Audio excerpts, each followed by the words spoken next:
Welcome to Stories After Midnight. Today we'll be reading a story called I'm the Sole Survivor of a Roller Coaster That Couldn't Be Stopped for 12 Hours by bohemiancouchpotato off Reddit. I hope you enjoy this story, and if you do, please let me know in the comments below or wherever you can leave a comment. Let's get started. Last year, I learned a lesson I will never forget. Trust your gut. I had the day off work. I wanted to do something fun, but everyone I knew was busy. Makes sense. I mean, it was a Tuesday. I decided I'd just go to the amusement park by myself. I've done it before and had a great time. I'm a bit of a thrill seeker. Well, not too much anymore. Going 5 miles over the speed limit is about all the excitement I want out of life anymore. I got to the park at around 2 p.m. It was slow, even for a Tuesday. It gave me a sense of excitement because I knew I'd be able to ride a lot of rides without having to be there all day. At the same time, it gave me a weird, uncanny feeling. All this space and not enough people to fill it up. I ignored the feeling and moved on. I don't know about you, but whenever I go to an amusement park, I like to work my way up to the really crazy rides. I'll start small and finish off the day with my favorite. My favorite just happened to be called the Grim Reaper. It feels a little too on the nose, doesn't it? It was 7:30 p.m. and the park closed at 8. And I knew it was time to get in line for my final ride. I also made a new friend while there. We met standing in line at one of my first rides of the day. We decided after chatting the whole time in line that we'd hang out for the rest of the day. His name was Charlie. We agreed on every ride that day, except for the last. He wanted to end the night on the Mindbender, but after some convincing, aka the Mindbender's line was way shorter while passing by, we decided to do the Grim Reaper last. We got in line for the Grim Reaper, and there was hardly anyone in line. It made sense given that it was almost closing time. "Do you think they will let us ride multiple times if the line stays down?" Charlie said with his hands clasped excitedly in front of him. I just smiled at him and chuckled. Normally I would have been excited too, but something in my gut felt so off. For some reason I didn't want to go on one of my favorite rides. Maybe it was the 5 corn dogs I ate a couple hours earlier, I figured. I'm a very rational person. I wasn't the kind of person to let anxiety or worry rule over me. I always thought life was just what you made of it. When we got in line, there were about 60 people, give or take. The people in front of us did their ride, and 30 of us were left in line. People started looking at the time and saying they were tired and just getting out of line. By the time it was our turn, only 19 people were in line. I knew the ride well enough to remember that it held 20 people, so if no one else got in line, they really might let us go multiple times. I really didn't want that though. Honestly, I felt even more compelled to get out of line after all those others did too.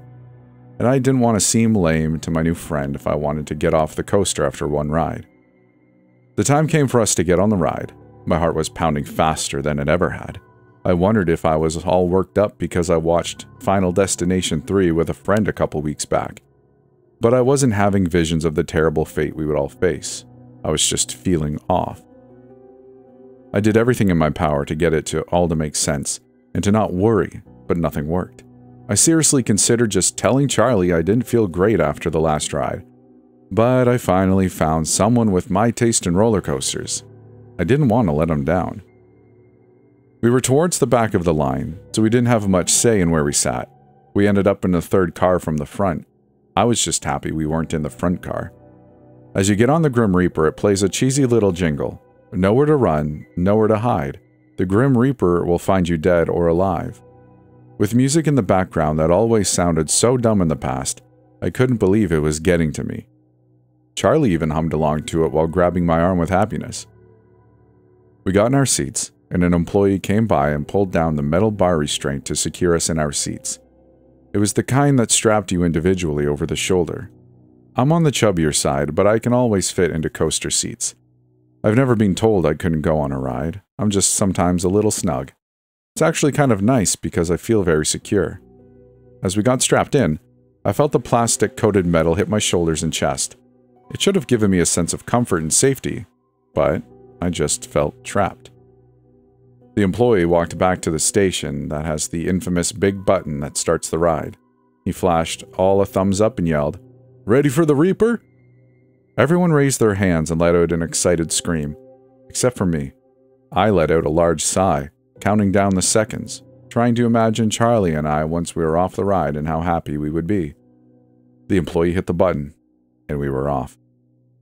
The coaster shot out of the loading station like we were a bullet being shot out of a gun. After that, it started on a relatively slow ascent up to a point to a drop-off of 60 degrees. A couple of twists and turns, a big loop, and some more twists and turns. About halfway through the ride, I was enjoying myself. I was thinking about how the hard part was done and I was safe. Just a little anxiety was all. We were rounding out our last bend when a sense of relief came over me. I could see the end of the ride. I was almost done, but the ride didn't start to slow down. Normally, the coaster starts to slowly come to a full stop several hundred feet from the end, but it was still going. As we passed by the loading area, I saw the operators look confused as we raced by. I noticed no one else was waiting in line. Someone screamed, "One more time!" And everyone on board gave an excited response. Everyone except for me. Charlie looked over at me and grabbed my wrist. "Yes, I knew they would let us keep going. This is awesome!" He let out an excited yelp as we reached the climb to the drop. He was beaming with joy the whole rest of the lap. We passed by the loading area once again, but this time the coaster operator had a couple other people standing with him. The operator who strapped us looked red and worried. As we were whipped by the employees for our third ride of the day, the other riders were divided. Some were still excited, screaming, "Let's go! One more time!" Or "Best day ever, yeah!" Some people started to sound scared. Not everyone noticed the employees looking frazzled. I can promise you one thing, I noticed. We started going up the incline again. This was the slowest part of the ride at around 10 miles per hour, and slowing down a little as it reached its peak. This gave us opportunities to take a breath and try to talk, although it was only for a total of about 20 seconds. Are we stuck?" I said nervously to Charlie. "I'm sure we're fine. There is just a malfunction with the electrical system not activating the brakes or something. There is always a manual shutoff." He was cut off, and when he went down the steep hill. When we passed by yet again, this time with more people looking worried and someone standing close to where the coaster would go by. He tried to yell at us as we went by, but we really couldn't understand him.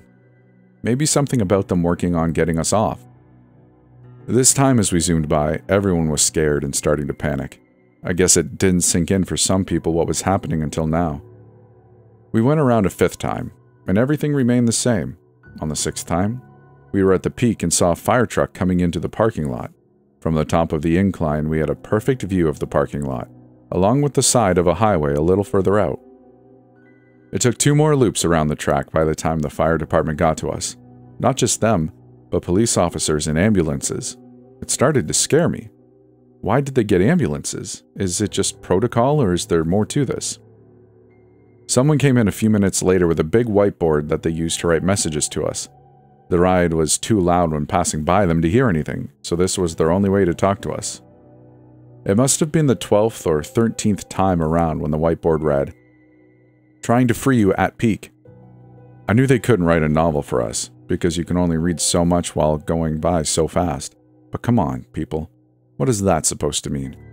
I think they just wanted to tell us that they were working on a way to get us down, but that didn't matter. We had been on this ride for nearly 30 minutes and we felt sick, and our bodies hurt like crazy. A couple loops after that, we saw a fire truck trying to get underneath where the top of the ascent was. Luckily, there was a large space where the truck could pull right up beside it. Unfortunately, at its peak, it's about 200 feet in the air. It also didn't have an emergency exit at the top, like most coasters do. You'd think that would be a requirement, but what do I know? We saw the fire truck start to expand the ladder that comes out the top, but it wasn't even close. We waited for the firefighters to try and figure out a solution to save us, as the audience below us was watching us like we were some kind of show. It was close to 45 minutes when the first death occurred, then one more soon after. There was a skinnier guy in a car behind me. I heard him talking about trying to slip out of the seat restraint, which secured him to his seat.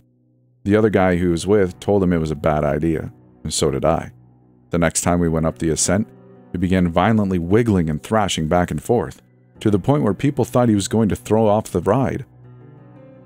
He managed to wiggle about halfway out, right at the top, but well, it didn't end very well. His leg got caught on a part of the track and yanked the rest of his body out of the bar restraint. It sent his body crashing down towards the earth.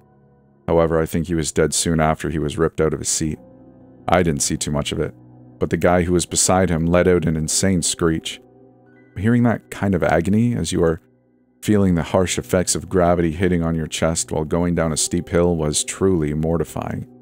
The screech, out of nowhere, stopped, and more people screamed. The man beside him had a heart attack. I could hear the symphony of moans and crying coming from the crowd watching us. I couldn't hear them before because of how loud the ride was, but they were terrified of what they saw. Police tried to escort them out of the park, but it didn't stop people from parking on the side of the road to watch and record on their phones. It made me feel disgusted.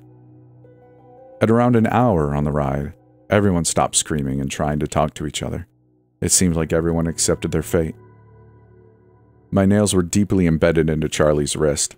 I couldn't scream anymore due to my throat feeling raw from the yelling. Even if I wanted to, I probably couldn't due to my voice giving out. I saw that I drew a little blood on Charlie, but he was too out of it to notice. He, along with a few other people, were incredibly sick.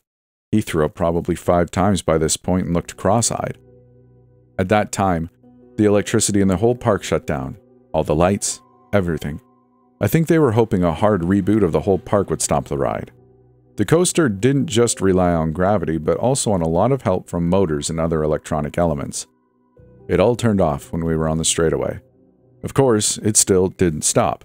I could hear someone yelling with frustration, not understanding how it could still be moving if it didn't have an electrical source. After 2 hours, they let some family members come into the loading area, which was a terrible idea. We were doing our best to keep cool and stay calm. Our families watching us, zooming by them every 2 minutes and absolutely screaming at us made it so much worse. My mom was my first family member to show up. Don't get me wrong, I love my mom, but she was very stubborn and wanted something done even though they had already tried everything. Of course, it was just because she wanted me safe, but it was stressing me out. The firefighters put down a safety net underneath the ascent. It was still quite a jump if we could even get out successfully to land on it, and we might be okay, but we were all a little scarred from what happened before. It seemed like they put it out just in case someone tried to get out again. It didn't seem like it was the plan to have us all jump out of that moving death machine. They weren't desperate enough at that point. We saw a large group of people passionately arguing and yelling at each other. From what I could tell, it was made up of family members, firefighters, and some employees of the park. I'm sure with lots of varying opinions. The ride was on hour 3.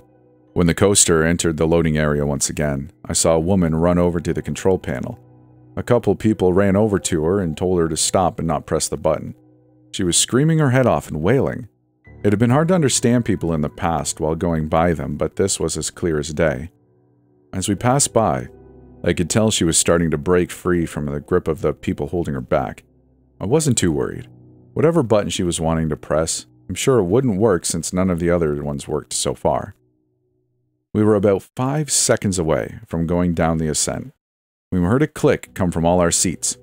The woman hit the button that unlocked all our overhead seatbelts. Of course, the seatbelt button worked, but not the button to stop the ride. A few people reacted fast enough to either jump out or snap it back over themselves before the ride went down, but others weren't so lucky. 3 people managed to jump out but didn't survive the fall. Despite there being a giant net to catch anyone who was dumb enough to try and get out that high, one person hit a support beam on the way down, and the other 2 landed wrong when they hit the net. Their bodies folded in an unnatural manner as they hit. All 3 died instantly. I would say around half of us that were left managed to get the seatbelt secured before going down the hill. Everyone else had to hold on for dear life, and unfortunately, I was one of them. I felt my stomach start to drop as I reached up to grab the only thing that would keep me from becoming a part of the pavement below. The restraint wasn't completely useless at this point. I just had a good 12 inches in between my chest and the restraint. As I dug my fingers into the plastic, I hoped I would be fine. Then the ride dropped. I felt my butt lift off the seat I'd become so familiar with. I tried to wrap my ankles around the floor of the coaster to keep the rest of my body from flying out. Charlie luckily got the restraint down, so he was trying to get his leg over mine and hold me down with his arm. After the longest 5 seconds of my life, I managed to pull it back down over my chest I wasn't sure who else got theirs down, but I assumed, from how scared a few of them sounded, it wasn't good. All I could think about and look at was the big loop coming up. As we got closer, I could hear swearing from multiple passengers, including someone in front of me. She was violently pulling at the restraint, but it just wasn't budging.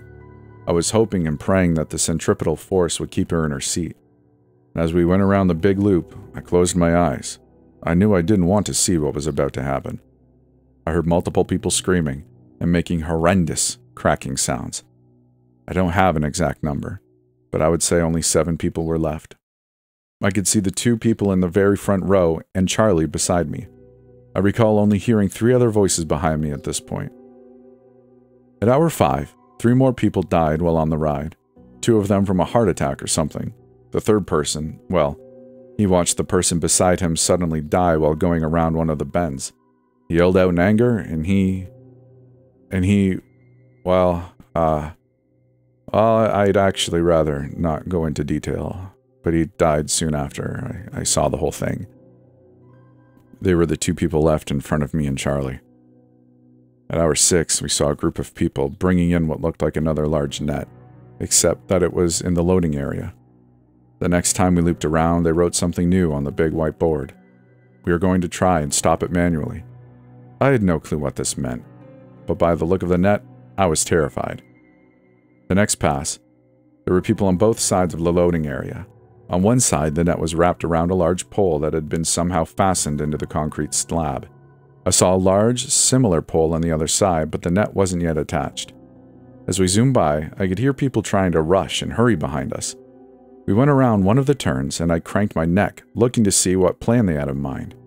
They were frantically trying to tie the other side of the net to the support beam that was freshly drilled into the ground. I couldn't believe how stupid these people were. How on earth did they think that this was a good idea? Was this a last-ditch attempt? I was yelling at them and telling them to stop, but of course they couldn't hear me. Even if they could, they wouldn't listen. They were desperate to get at least someone out of this alive. Or maybe the owner of the park wanted all of us to die so that no one could publicly talk about the horrific things we went through. As we went past the last bend, the hundreds of people watching the spectacle cheered, clapped, and celebrated, somehow not seeing any of the flaws with this terrible plan. We were on the straightaway and my heart started to pound again. The few seconds before we hit the net felt like slow motion. I swear I could see everyone's face. They looked happy. I couldn't believe it. It made me upset because I knew they were all about to be very disappointed. Finally, we hit the net. Of course, it was no match for a giant metal contraption hitting it. The metal pole was ripped out of the concrete slab and smashed down right in between our car and the one behind us. And as we headed for the incline, we tried to get the net that attached itself to us off of the coaster. Luckily, we were able to get it off of us, but no luck with the metal beam that was now awkwardly lodged in the coaster. As we started going around, the whole ride started to shake violently. It felt like we were going to fly off the track. We made it to the first turn. I heard a loud snap and 2 screams. The 7 coaster cars behind ours broke off, and the metal beam found its way underneath. As we turned, I watched in disbelief as the cars behind us all went flying off the tracks. At that point in the ride, it was about 50 feet off the ground, still enough to kill them. I wasn't fast enough to close my eyes and saw the whole thing. It went off the track like it had wings, and suddenly plummeted down into the earth. The screaming immediately stopped when the ride landed upside down. My imagination filled in the blanks and shuddered at the thought of the carnage below me. And then there were 2. We were hoping that somehow the ride would stop or slow down because we lost the back 7 cars. I was not sure what the logic was, but we were desperate at this point. After another hour, it was not showing any signs of slowing down. Once we made it to hour 8, we expected our fate. I was hoping that this would all be over soon and we could just be done. I don't think either one of us thought we'd get off. We just hoped at this point that our deaths would be quick. Over the next couple hours, we noticed a piece of metal on the car ahead of us start to wobble and loosen. I'm not sure if it was just the wear and tear of the ride going for so long or the whole net fiasco. It kept looking like it was about to come loose, and we ducked out of the way. We were imagining the worst possible outcome, thinking it would fly off and decapitate one of us. Eventually, it did come off, but it wasn't a dramatic moment like we thought it would be. It was so much worse. Instead of coming all the way off, it only partially came off and started grinding loudly against the track. We heard an audible cringing sound from everyone watching below. The sound was horrendous. The thin strip of metal started to find its way underneath the car. Charlie was worried it would dislodge the coaster from its tracks, just like we saw hours before. He told me he was going to try and grab it. I begged him not to. After a few laps of me telling him to just leave it, he made up his mind and contorted his body to try and grab the sharp metal. I couldn't see his hand as he reached down for it, but I could see his face, and somehow that made it worse. His expression quickly changed from focused to shocked in a matter of seconds. His face was blank. I heard screaming but had no clue what was going on. He lifted up his arm, and I don't think I will ever be able to get the image of what used to be his arm out of my head. When he gripped the metal, it slipped and went deep into his forearm. I tried to grab his shoulder to calm him down, but to my shock, he was calm. He was more silent at that moment than he had been the whole day. He wouldn't even look at me. He was almost mesmerized by the sight of his bloodied, disfigured arm. I felt lightheaded and had a ringing in my ears, watching the blood start to make its way down his entire body, and then to me and the floor of the coaster. It was making me sick watching the blood move around the car as we went around the twists and turns of the ride. Within minutes, Charlie looked like a ghost. I did my best to try and wrap his arm up with shreds of my t-shirt, but it was completely pointless. I don't think an old t-shirt can help when you see the bone. Tried to talk to him. Tried to make him feel as comfortable as I could, but it was no use. He was fading in and out of consciousness. We began going up the ascent, and he finally looked over at me. I couldn't begin to explain all that I saw in his eyes. I could see the pain and sadness, but also the relief. He knew he was going to die, but I don't think he cared. He gave me a weak nod of the head, and looked ahead when we went down the hill. I tried to keep a close eye on him this lap, but it was honestly hard to look at him. I heard him take a deep breath right before the loop. When we finished the loop, I looked over at him and, well, he was gone. I was now left alone in the death trap. I never imagined it could have gotten any worse. But having a dead body sitting next to you on a roller coaster is not something I would recommend. I was sitting in shock next to my dead friend for a couple hours. I was frozen in fear, not wanting to even think of a way out. After gaining some courage, I contemplated my next move. I came back into reality and realized the coaster was going just slightly slower. It wasn't significant, but if the loops were taking just slightly longer than before, that damn piece of metal that killed Charlie must have made its way underneath, and not derailed it, but slowed it down. I ended up taking off my shoes and Charlie's shoes. I had a plan that was probably dumb, but if I died, at least it would be in my hands. As I went by the loading area, the coaster started to slow down just before the ascent. I threw all 4 shoes right in front of the ride. A part of a shoe caught the truck in just the right spot. The ride was still. I could feel the coaster almost pulsing, trying to move with all its might. I was sore. My shoulders were badly bruised by the shoulder restraints, repeatedly hitting me over and over again. My whole lower half aching from sitting in a hard seat for hours on hours. I took a deep breath and squeezed in my gut like I had never had before. I let out a horrific yell as I forced my body out of the restraint that had been holding me down for the last 12 hours, about 360 times around the track. My heart was racing as I felt the coaster start to win the battle to move again. I managed to squeeze out just seconds before it took off. I was freed and jumped. Luckily, I just barely hit the net below. I also managed to hit the net so I didn't hurt myself too badly. Nothing is worse than what the ride already did to me.